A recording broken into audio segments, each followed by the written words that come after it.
My name is Estefania Narvaez, and I'm the regional coordinator for Real Food Challenge, which is a organization representing thousands of students across the country who recognize that our food system has been hijacked.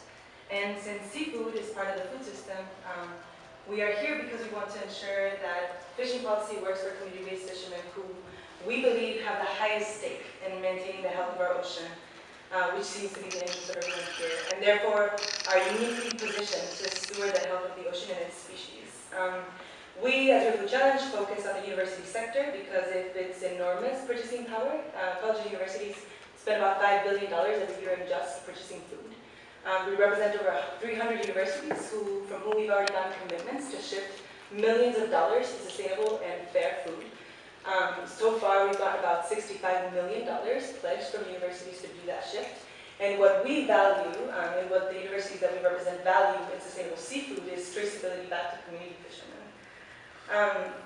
So we at Real Food Challenge, and especially students across New England, want to let you know that we are watching this process. That someone earlier mentioned that the American public should know that fishing policy is working, because of the lowest overfishing rates that we've seen in some time, but I want to tell you that we don't see it that way.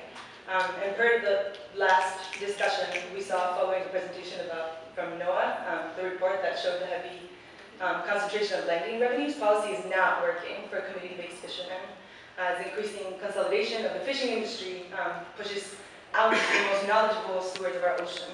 By logic, consolidation extracts value from communities, and we've seen the horrible consequences of consolidation in the agricultural industry already. We want to see fishing policy that doesn't lead towards privatization. We ask you to make decisions that also reflect the interests of our future generations of consumers and young fishers. I want you to think about your children, and I urge you to think about the students that are present here today.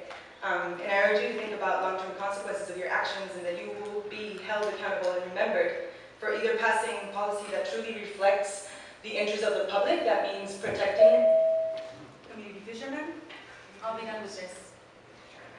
Sorry.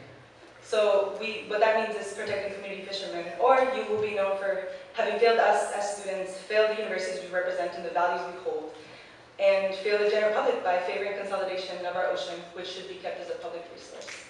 So, thank you.